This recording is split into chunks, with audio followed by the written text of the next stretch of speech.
Do you have a job right now? No, I don't have a job right now because I am still a student. I spend most of my time studying and doing homework. Sometimes I help my parents at home. In the future, I want to get a part-time job to learn new things.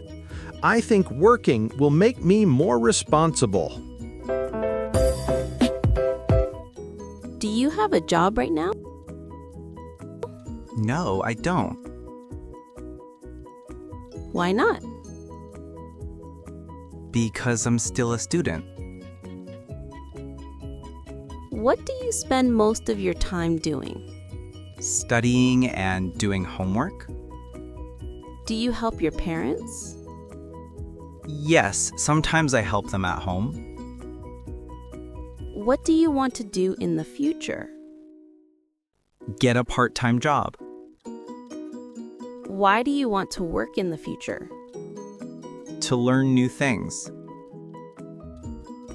What do you think working can teach you?